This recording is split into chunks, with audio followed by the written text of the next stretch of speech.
right, today we have a Spencer from Bache Warehouse, all the way from the Bache Warehouse. He's come down here today to have a chat with us. Hello, Spencer. Thank you for coming down. Thank you for having me. Awesome to have you here. Obviously, all the way from Manchester in the UK to Adelaide, South Australia. Yeah. Why the hell did you come here? Adelaide, South Australia, or I was in Australia? Well, you made it out here, so why did you come to Australia? Just, for me, it's the lifestyle. You know, and after being here for 2 years now, I still love the lifestyle. Favourite thing is, well, it probably shouldn't be my favourite thing, but finishing work and getting a roadie. They don't exist in the UK. So I like that. I mean, if there's anyone from the UK listening, you need to get a bottle shop that you drive through and you can shout for a beer and you can get. Do they not have them? No. No. So my master plan was, if I ever got deported for whatever reason, I'm going to open a bottle back in the UK with a drive-through. Have you been to Whyalla, South Australia? No. So Whyalla has a place called Bottle and Bird. Yeah. It's a great idea. Same thing, same idea, but they've taken it to another level. So you drive through and it's a chicken shop. Yeah, right. And a bottle shop. So you drive through and you can get like your chips and gravy, your hot pack, and a 6-pack, and then keep on cruising. That's why I'm here. That's why you're here. What a lifestyle. Oh, yeah. It doesn't get more Aussie than that, I feel. No, the bottle, and when Alex took me for the first time and we drove through, and I went, what, you just comes to your car? And he went, yeah. Just what? And then, 2 beers, yeah, $10, whatever. And we just drive off. And he's like, yeah, that's it. And just sunsetting. And I think even legally, I have to check this. Well, that's why I was a bit about saying that. No, I think, and we can Google this, but I think legally you can have one drink while driving here in South Australia as well, which I recently found out, and I think is like, that's amazing. Again, adding to the lifestyle. I have 10 hours at work, all you're thinking is a cold beer, and rather than waiting 20 minutes to get home, just get one on the way. You just have one on the way, have a little sippy sip. A little sippy sip. I do like a little sippy sip. We are incriminating ourselves beyond. You guys in the UK, you guys love to sing, and you sing these songs, and you sing them all day, all night. It's not just for football matches. Tell me about this chanting culture. I think it all just comes from when you've had a few beers. It's like a good song. You just repeat it over and over. Yeah, and just like, when we've got, as you said about the band, some of the best bands in the world being from Manchester. It's the UK when we make some belters of songs. Oasis, Wonderwall gets belted around all the time. Mr. Brightside and things like that. It's just. And as soon as you've had a few beers and everyone's together, and it's just that sense of like a community or that sense of family, everyone's arms on shoulders, and same when you're at the football match and you're at Old Trafford, and I was just thinking in my head if I thought of a chant that doesn't have any swear words in it, but I think they all do, and they're all a bit offensive. But chanting it's great when you've got a group of your mates around, and sometimes it gets a bit rowdy, tops off, and it's just sounds amazing. Yeah. I can imagine being at a game. Yeah. And the whole stadium chanting the one song. Yeah, would have to lift those players and the atmosphere of that game to a level. Oh yeah, the crowd is electric. There's times that I've had hair stand off my arm because I'm like, this is crazy. So yeah, and going back as well, you guys call it football, and obviously it is the original, the game, the world game, and it's growing here. It's huge now. Yeah. Soccer is, I think, soccer. Sorry, no, it's all right. But I think football is actually one of the mostly participated sports by a lot of young kids now here in Australia. So yeah, every time I'm driving about on the weekend and I see all the ovals and all the football fields are all full of kids all playing it, and it's good to see. And they had a good run in the World Cup the other year and they got to Argentina and they got knocked out. But I think the Socceroozle, I think it's good. I think for me, one of my mates is coming over. He messaged me. He said, my wife's got a job and she doesn't know whether we'd go to Perth or come to Adelaide. I said, for me, when I came to Adelaide, it was as a single young lad. I thought, it's a bit rubbish, a bit quiet and all the rest of it. For me now it's home, but I said to him, if you're coming over with a baby, I said, for kids, I think Adelaide is, it's crazy. Because I didn't have that, when I said, touch on what we said before, going as a kid, like the amount of activities, the amount of freedom that kids have here, and how safe it feels that, you know, all the little parks that you've got with little barbecue areas and things like that.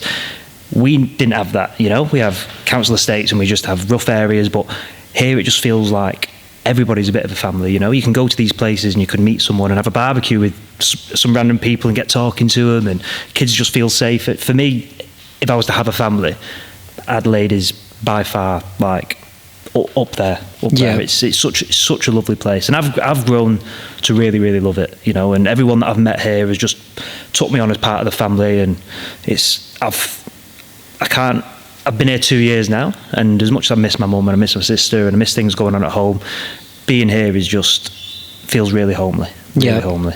Well, hopefully they'll watch this. Yeah, well, yeah. Maybe a little bit of you in their lounge room. That's it. They'll probably have it on repeat just when I mention the name. They'll just be like crying, and it's all right. I get it. We're talking to you about football chanting. Yeah. There he goes again. Oh, bloody hell! Even over there, he won't shut up. No. Oh no, I don't shut. Yeah. So if I was going to Manchester tomorrow, and I'd never been there before, what's the one thing you would tell me to do that you would recommend? It'd be go to Old Trafford. Go to Old Trafford. Yeah, and that's not even just me saying it, but it's history. That's part of history. It's been there for nearly 100 years. So, nightlife. Depending on what time of year you go in, we've got festivals going on. I'm big into like my dance music, techno music, like that kind of stuff. And we've got a big place in Manchester called the Warehouse Project. So the nightlife, I think it holds 20,000 people. And that's like an indoor thing over 3 stages. Wow. So me and my mates used to go there quite frequently, most weekends. There's always like big DJs on. It's always sold out. I've got it on Instagram, and I keep seeing all the big DJs. I'm like, oh, gutted. So definitely the nightlife. Definitely go and see Old Trafford. We've got some really nice, just on the outskirts of Manchester. I used to live in a village called Romley, but it's only 20 minutes away on the train, 15 minutes on the train.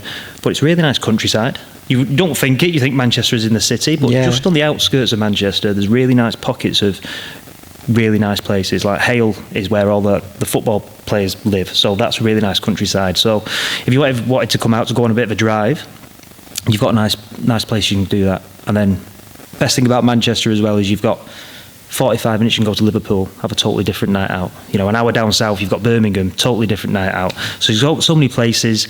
Blackpool is the beach where everybody goes to, even though you're lucky because you have a beach. Is this the rocky beaches? We've got sand. You've got some sand? A few grains. Okay, awesome. Yeah, but it's totally different. But that would be to be in the city of Manchester would be just definitely football stadium, music, nightlife, festival.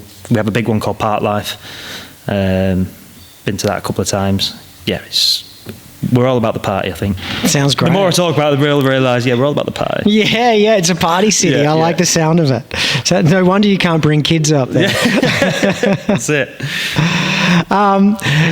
Speaking of, obviously, a famous Manchester band has just announced that they're going to reunite, Oasis. Yeah, that's it. How do you feel about that? Are you a fan? Let's start off with that. I think it's a bit of this. I think they've run out a bit of coins, so I'm thinking about. But hey, I love them. The thing is with Oasis is everyone jumps on the bandwagon of Wonderwall. You know, don't get me wrong, it's a good song, but if anyone says favourite song of Oasis and say Wonderwall, they don't know Oasis. So I like Live Forever. It's Champagne Supernova. I think there's some great songs. Do I think the full tour is going to work after again, we'll see. We'll see. But, you know, I love that whole era of Britpop, you know, and Brit rock. Just, there's something about that British accent, singing style, lyric writing, melodies that comes out of Manchester that is just magic. And it speaks to the entire world. Yeah. You know? Yeah, definitely. You said before that you'd already been out here to Australia before in a camper van. Yeah. Before coming to Australia, growing up in Manchester, what did you know of Australia? What did you think of Australia? kangaroos. That's probably as far as I went. And then as I've grown older, probably growing up, probably wouldn't even think about that. I've thought about it. Geographically, I know a map and stuff from Europe and things like that. So, but coming over here, I remember the company that we got it from was Travellers Autobahn or something like that, and they show you on the map how big.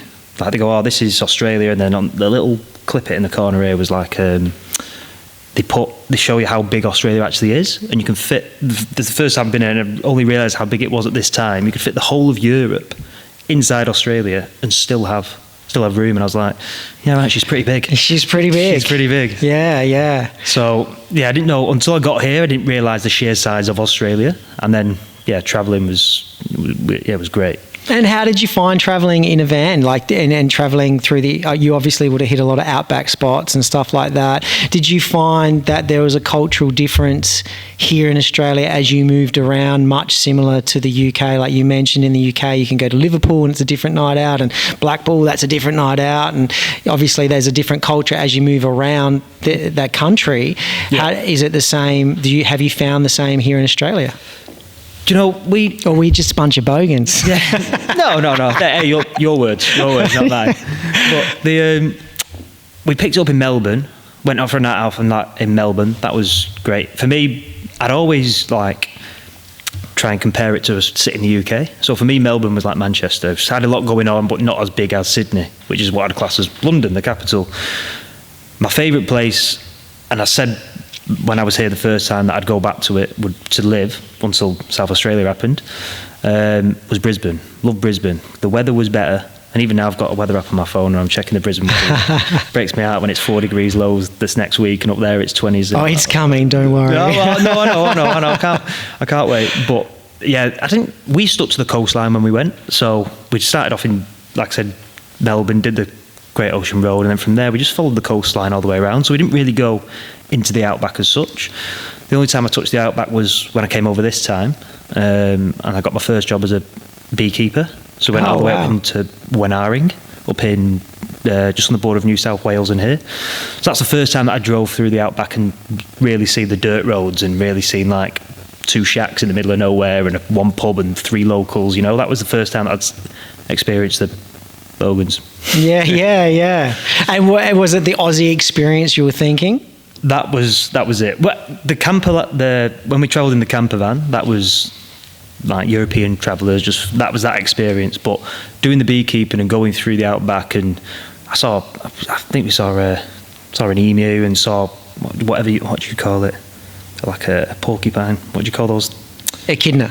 Yeah. Saw one of those. Saw like lizards and dragons in the road. It was, and lots of dead kangaroos. Yeah. And it was just seeing. I had one memory that I was driving back from one of these beehives, these bee sites, and I was driving. The sun was setting, and there was just in the distance there was these 3 kangaroos just hopping along, and I went, yeah, wow. I was like, I've only been here about 3 weeks at this point, and I was like, yeah, this is it. This is the Aussie life. When you see kangaroos in that setting, they're beautiful. Yeah, they really are. They're really majestic. Yeah, for me, it's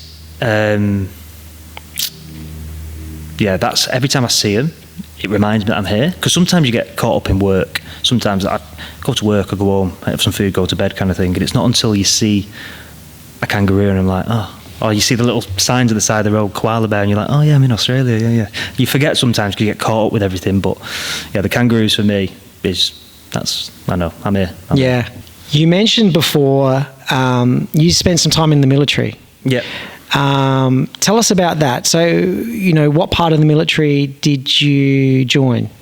So I joined in logistics, and then did a year of training down in RAF Halton, and that was great. And then my first posting at 18, I joined at 17. My first posting at 18, I went up to the top of Scotland, Lossiemouth. Did 3 years up there, in that time did 6 months. Went to the Falklands, came back, then got posted down to Stafford, which is about an hour from Manchester, which was great because I could commute in the week after work and stuff like that. And then in the time I was there, I kind of went off to specialise in aviation fuel. So from there Lossiemouth, we would refuel all the Typhoons and the Tornadoes, and then when I went down to Stafford, we'd part of the JHC, which is the Joint Helicopter Command. So we'd do all the Chinooks, and we'd do underslung loads where they'd come down and they're still moving, and they'd pick up like Land Rovers, and then we'd tie them up and then hook them on, and they'd fly away. They'd come back and we'd stick a refuel them while they're still going, and then they'd fly. Hectic. Great, sounds like great boys' time. Adventure on steroids. We had a good laugh as well. We had a good laugh. And wherever we got down, we went down to where was the one down south? Bournemouth, somewhere down in Bournemouth, and we'd go up. We'd do the day, and then going out tonight, lads. And we'd just go out anywhere. We'd go out. We'd just go out and rip it up. It'd be great. So that was 7.5 years of pretty much on the piers and having a good time. So. Awesome. Sounds great. And what drew you to the military? Why did you join in the first place? Like, is it a family tradition, or you felt like you wanted to serve your country? Like, what was the draw to it? I got asked the same question when I joined. And, they went around the rooms like, oh, why did you join? And someone went, oh, my great-grandfather served in the war. And someone else was like, oh, I'm just really patriotic. And God's honest truth, they got to me, oh, so why did you join? I was like, just a job.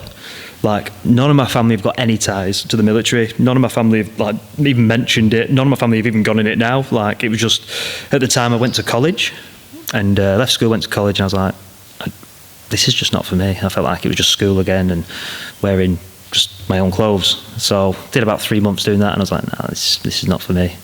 Left college but didn't tell my mum, but got a job, so for a backup thing, just worked in a retail store. I said, Mum, just let you know I've left college, like I hate it. And she was like, well, you can't do nothing. I said, don't worry, I've got a job. And that ended up getting another job after that. And then from 17 I was just working.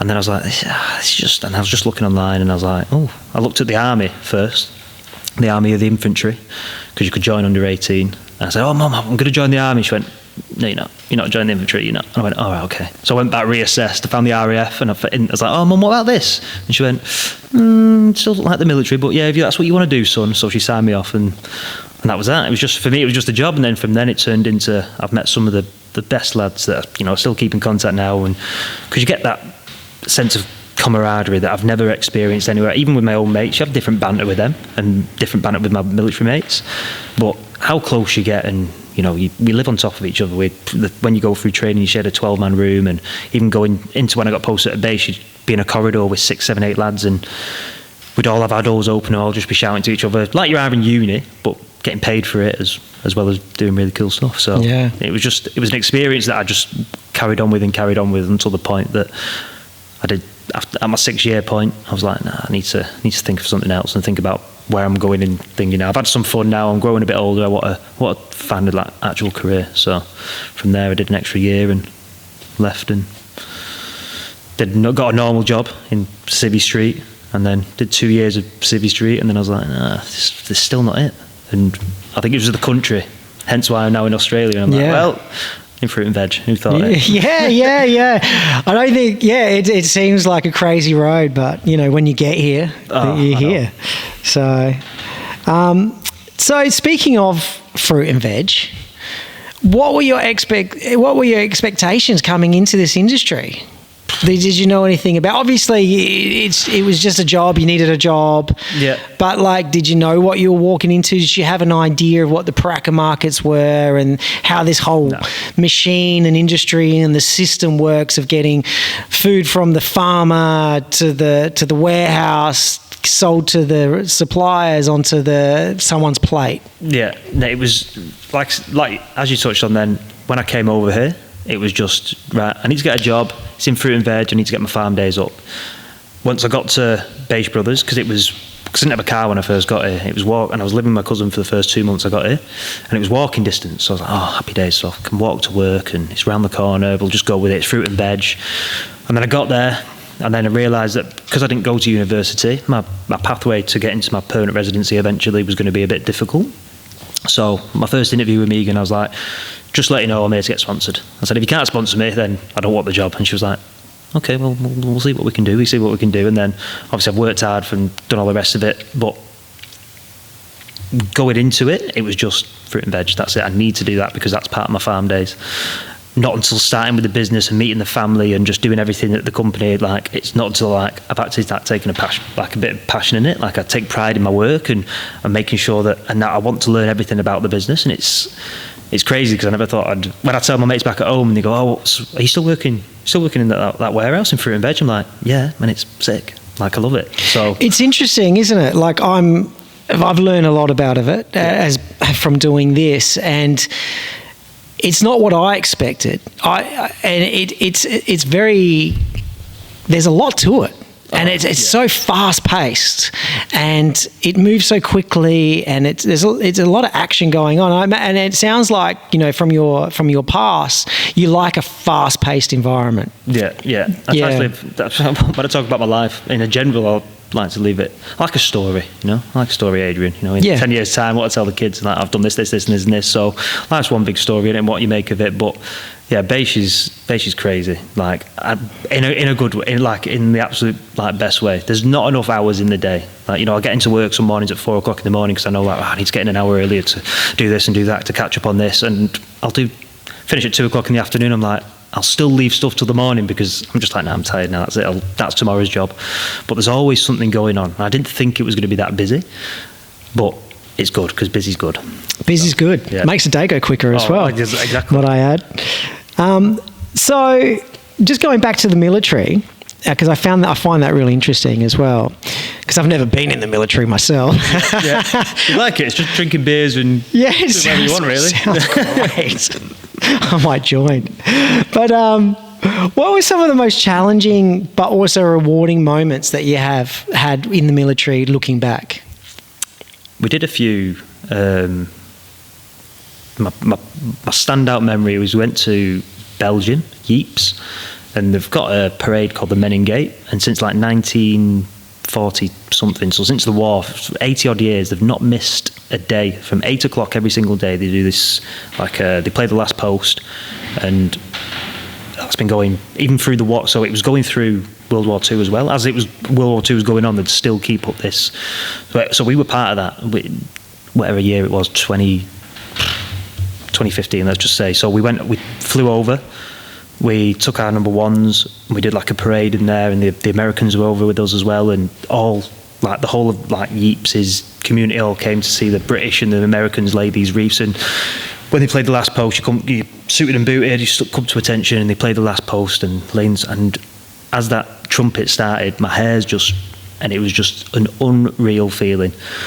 That, and along with when I graduated, once I did all my phase 1 training, graduated, and I saw my mum, because I brought my mum down and saw my mum, she was like smiling, and obviously my mum's like my role model in life, so seeing her happy, and there's those little things that I was doing, I was like, none of my family are in it, I'm not doing it any other reason than a job, but some of those moments there, those key moments that will stick with me forever, and how proud I knew I'd made my mum was just, it was crazy. And even though your family hasn't done it before, you've started a legacy now. That's in a way. So if someone else from the family... They're just copying me, that's what it is. Yeah. That's right. They're biting your style. That's it. How dare they? Obviously, when you're in the military, you learn a lot of different things. You learn how to cope with different, scenarios and, obviously worst case scenarios, because it is the military at the end of the day. What have you learned from the military that you now put in place in your everyday life? They've got a big thing called like the 5-minute rule. So if your timing's at 7 o'clock, they expect you to be there at 5 to 7, otherwise you're late. So 6:55, that is your. If they say 7, 6:55 is actually your time. So going through the military, we'd take the mick and we'd be like, oh, well, maybe if we're late at 6:55, does that mean we need to do 5 minutes before the 5-minute rule? So then you'd just be early. So we'd be stood outside on parade at 6:30, knowing our things at 7 o'clock, because we did not want to be late, So for me, going through life, timekeeping for me is like, even though I'd start work if my shift starts at 5 o'clock, I'd turn up at 10 to 5, 4:45. Until now, I've got some more work and more jobs. It's now 4 o'clock. But timekeeping for sure. Like keeping yourself well presented as well and tidy. In the morning, even though I'll be getting up at 3:30 in the morning, I'll still flick my bed. I'll still make my bed. It's not a big thing, and it's my biggest bugbear. Any relationships that I've had, I'm like, just make the bed, just flick the bed sheets. It's a 2-minute job. Come on, it's easy. So it's just those little things in life that I've taken with me, and it served me all right. Yeah, that's awesome. So you mentioned before that you got sponsored to come out here. I've spoken to a few people about the sponsorship process. What's it like? Is it a long process to sort of get your visas and be allowed to stay here and work? Like, what's that process like? Yeah, it was a long process. Well, I came out here on a working holiday visa. So if you come out with some kind of university degree, obviously there's a list of different jobs that the Australian government are looking for. So doctor, for instance, if you've got a doctor's degree, to get your permanent residency, it's a lot easier to get sponsored if you've got a degree. Obviously, I came over here without that because I joined the RAF at 17. What about a professional football chanter? Look, it's not on the list. This isn't on the list. I asked and I've argued, but they've said it doesn't really offer anything. So I'm a Manchester United fan. How about that? And they packed my bags and said, "Get on, get back to Manchester then." But the actual process from coming over on a working holiday visa to finding someone to then sponsor you was, first of all, you've got to find someone willing to sponsor you. So that's a challenge in itself. You've got to work hard and do everything you need to do. But then from there, the process probably took, I think we started with my migration agent March 23. I got even 22, so March 23. And then June this year, I got my accepted. Fantastic. I got my, temporary skill shortage visa 482, whatever it is, accepted. So that gives me another 4 years here now. So June 2028.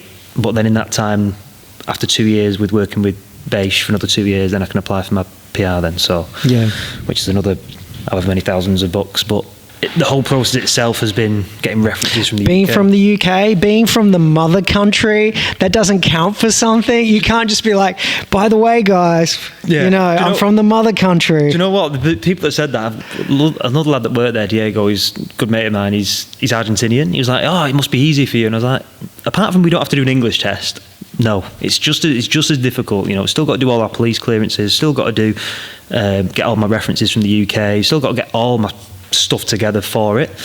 So yeah, it was tough. It took a year to get everything, well, what's that, 12, 14 months, 15 months to get it all sorted. And it's that, for me, it was the not knowing, when my visa's pending and they're asking for more information and I'm submitting more information, it's just a waiting game. They're like, oh, Home Affairs will get back to you in 28 days. So you're just waiting for 28 days, knowing that any time they could be like, yeah, that's it, deported. So, it's pretty hard to plan forward. I didn't know what to do. Can't sign a lease, you can't do anything really, can you? Literally. So up until this year, obviously June, got accepted and stuff, and the amount, I can't even tell you the amount of pressure that's off, and it just, yeah, like, I remember Megan telling me in the office, she called me and she goes, I think your visa's been accepted.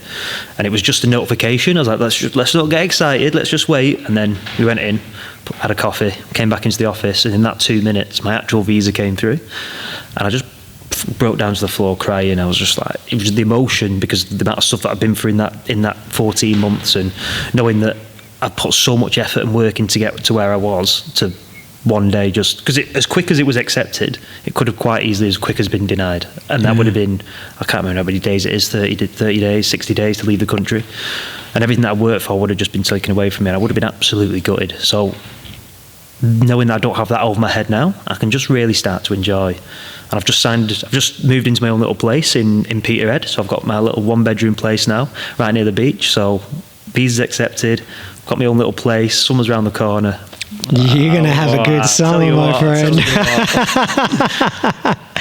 The beers will be flowing. Plenty of lemon and limes at your house. Plenty. Yeah. You're now working at Bache. You work in the warehouse. You're surrounded by some of the best fruit and veg from around the country, if not South Australia's produce. Yeah.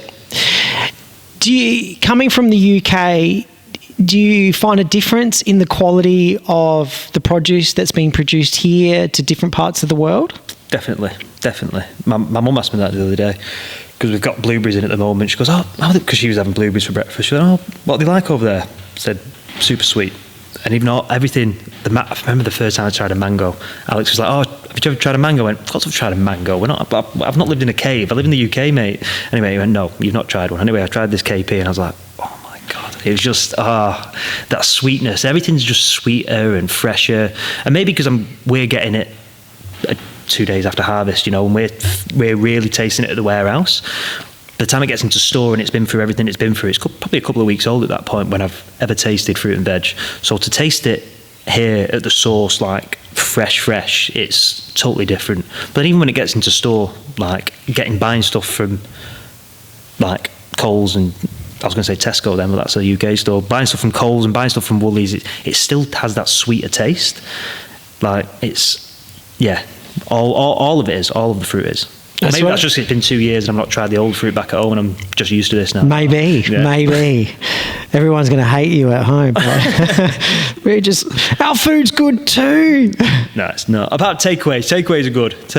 I can't take that away from the UK. The takeaways are up there. Oh yeah, you guys have the best. You guys have got the best takeaway culture. It's and we don't have this here.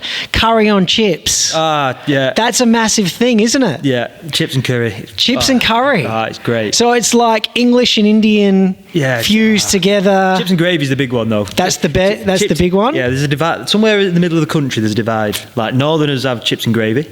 Southerners have chips and curry, like fish chips and curry sauce. Is the curry the posh one? Yeah. We don't like that. No, we don't like that. We wear shorts in Manchester, and when it's raining, and we wear jackets, and we talk like this. And down south, we talk a bit funny.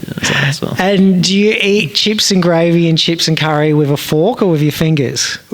Depends what part of the UK you're from. You just tuck them in your fingers, and then just like that. Yeah. Awesome. Is this something you do before a football day, a football match? I'd like to say we would eat on a football day, but oh no, no, we don't. Dangerous.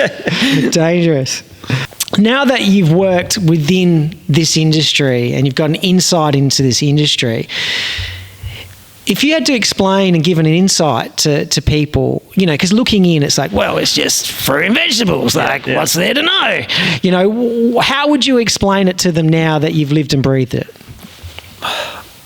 It's a tough one because, like I said, when my mates still ask, like, "Oh, what you doing?" and I'm like, "Oh, I'm still working in fruit and veg," and they just can't fathom it. And even for me, like thinking still working in fruit and veg, it just seems like such a fruit and veg. It's not like an engineer or you're not working on planes. You're just working with fruit and veg. But it's like it's not just working with fruit and veg though. Once you get into it and you get passionate about it, and I want the company to do well. So every little bit of bad fruit that I see, or any little like disfiguration, a bit of fruit, I want to take that out and I want to make it look as good as possible. So it's not just, we get fruit in and we send fruit out. The machines that we're doing, we can get the bags running up to 50 bags a minute. We're pumping fruit out, we're going through fruit, and some of the fruit that we get in, especially when the seasons are going on and it's 2, 3, 4 weeks into the season, fruit starts to degrade because it's fresh produce. So it's not like you can build a plane, you can get back to it in 2 weeks. No, every single day we're coming in and checking fruit and checking stock and checking the machines are running, because if we've got one of our machines down, then that's going to delay packing time, which means we can't pack the fruit we've got, which means it's going to get older. But then Megan's already ordered loads more fruit that's going to come in, so then we're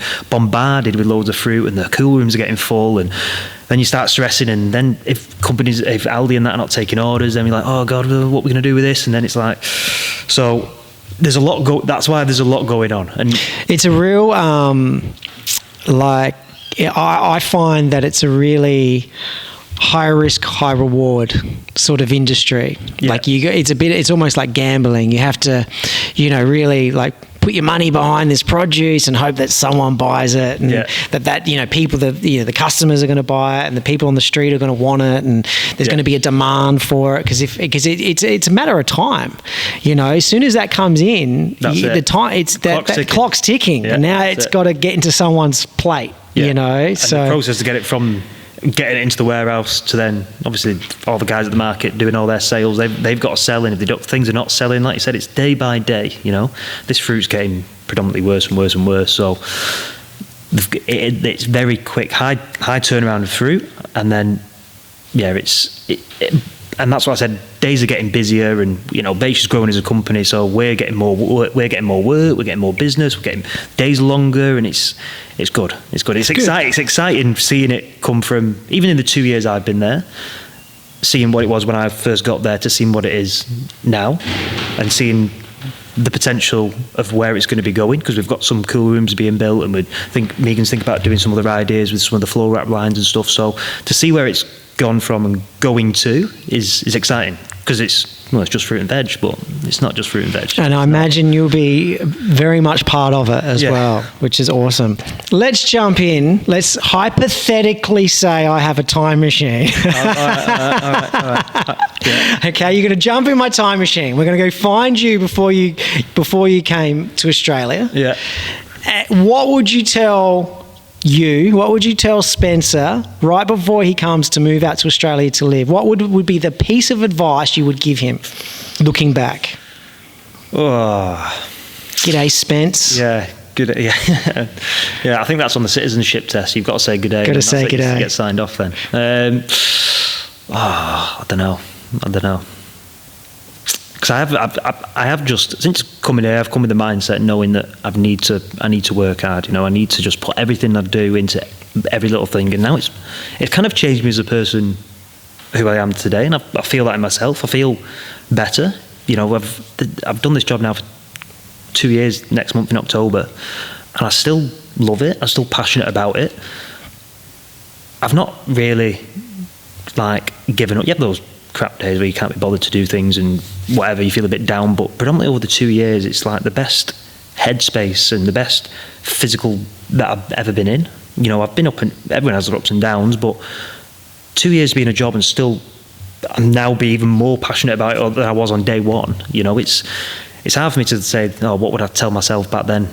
It would just say, do exactly what you're good at doing. You know, be yourself. And I feel like I've been myself since day one of being here. And I feel like the people that are around me and the friends that I've made around me can see me for who I am. And it's just, I'm just dead blessed. You know, I thank myself and thank everyone around me that's made this journey happen.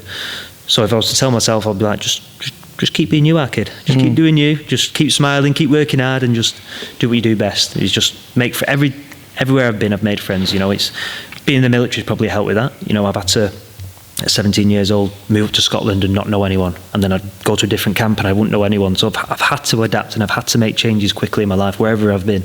So coming here has just been another posting in the RAF, or it's been another house move. It's just, I've come over here, as much as I didn't know anyone and didn't have any family here for support, but apart from my cousin, I've adapted to it, and now it's made it part of my own. So apart from just being me and the legend that I am, just keep doing that. Wow, that's obvious, isn't it? And you know, being yourself will bring the opportunities that you want. You know, if you're faking it, you'll still get opportunities, but they actually might not be the opportunities you're looking for in the long run that are going to make you happy. Yeah. Being yourself is going to get you those opportunities that are actually going to be better for your headspace as well. So yeah, definitely. You're definitely on the right track. Okay, so what I've got now is I've got some quick fire questions. You can answer yes, no, or a short sentence, but generally they've got to be quite short. Okay, I might struggle with that one. I like to chat. Well, you can.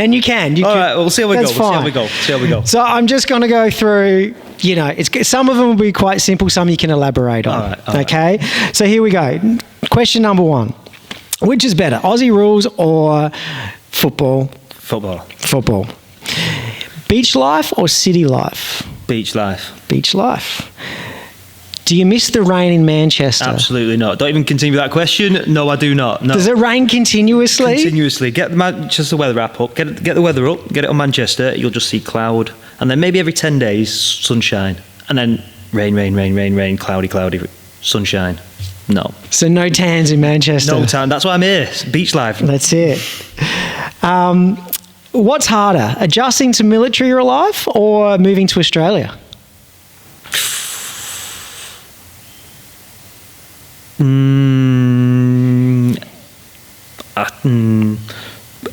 you said quick fire, didn't you? Australia. Move to Australia.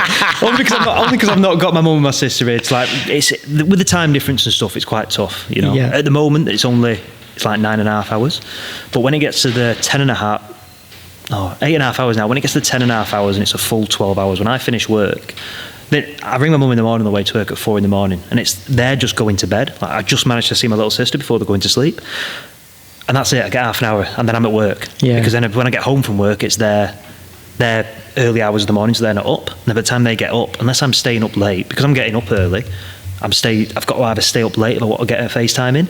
So it's tough to fit that FaceTime and that talking and with people back home. Yeah. So adjusting to that, knowing that I can't just pick up my phone. If I have a crap day at work, I just want to ring my mum and go, "Oh, mum," I can't do that. So that adjusting's been the hardest part, for sure. Definitely.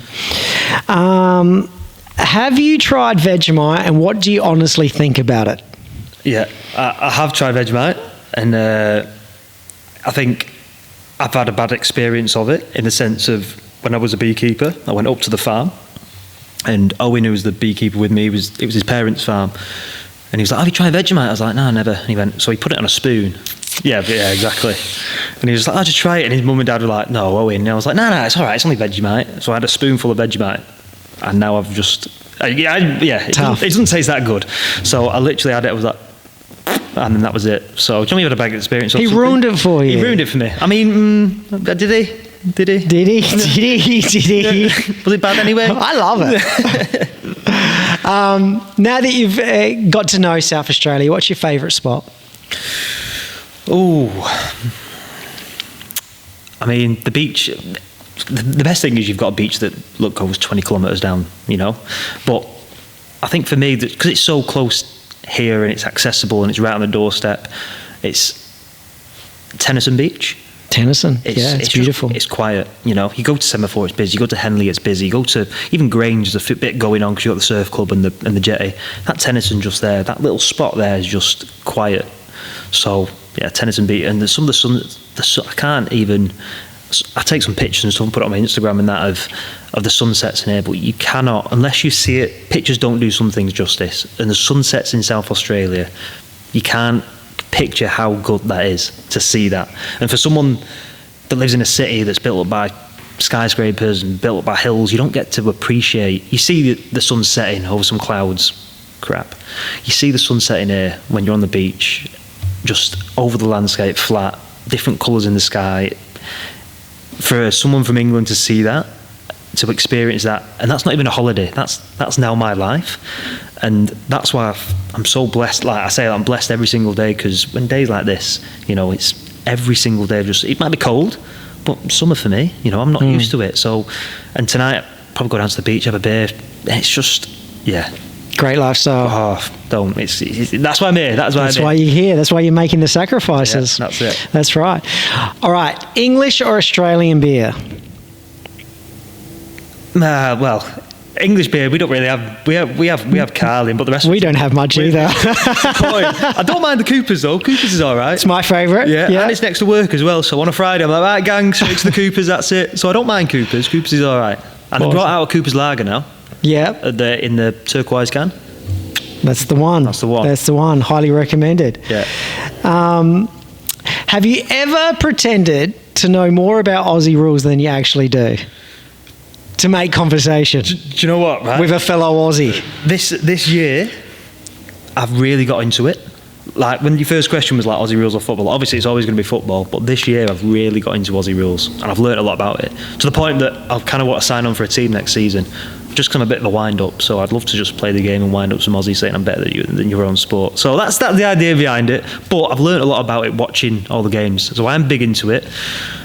So I feel like I know a little bit, but I also don't know. I have a clue what all the tackling's about. They just hit each other. Doesn't make much sense coming from soccer. Sorry, football. Is it true that Manchester lads can't handle the Aussie heat? No, it's not. It's not? No. You can handle it? Yeah. You've done some 40 plus days in the sun? Look, we'll do another one after summer, and when I come back like a bronzed Adonis, we'll have a conversation then who can't handle it. My punishment will be to oil you up. Nah, it's not punishment. Do you tell your friends back in the UK that you surf? Nah. It's not. I've tried surfing once, and it's tough work. Like, to actually. It's hard, isn't it? Yeah. So I won't even lie about it. I'm just like, I can't do it. I'm one to admit that I can't do something, and then I just won't do it again. I'm good at most things, but if I can't do it, I'm like, I can't do it. Pointless. That's what I know. Do you secretly judge us for our tea making skills? Because you English people, I make a good brew. I bet you do. I make a good brew. Tell you that. No one's actually made me I'm a coffee drinker. I'm not really. You're not a tea. You're not a tea drinker. I'm not an old English breakfast Earl tea drinker. My nan is, but I'm more of a coffee drinker. So I don't judge you because I've not had one. Have you ever ramped up your British accent to sound posher? Nah, not posher. Not posher. No, but like I said, there's a divide. Ramp it up to get a girl. Well, yeah, that's what I thought he was going with. That's kind of what I was saying. Have you ever ramped up your accent to impress a girl? Look, some people like the English accent. I don't need to make it sound posher. A bit more rugged. They like that a bit more, believe it or not. But more rugged. Yeah, a bit more. Yeah, more rugged. That's it. Couple of music questions. The Chemical Brothers or Take That? Oh, I take that because Gary Barlow's from Manchester. That's right. That's it. And Liam or Noel Gallagher? If you had to pick one. It's Liam. He's got his stage presence in it. He's a G. He's good. And the last and final question, which is to test you as to how Aussie you truly are. But have you ever taken a sickie just to go to the beach? No. Yeah. No. Maybe this year. Yeah. Now I'm back down at the beach. Yeah. Awesome. Well, thank you very much, Spencer. It was awesome to meet you, bro. Your story's amazing, and I truly wish you all the luck in the future. I think you're going to grow within Bache. I think you're going to be around for a long time, and I think you're going to be an asset to Bache and South Australia. And our local football community. Yeah, and your local pubs as well. And your local pubs. Someone's got to support them. That's it. Awesome. Thank you very much. Thank you, mate. Bye.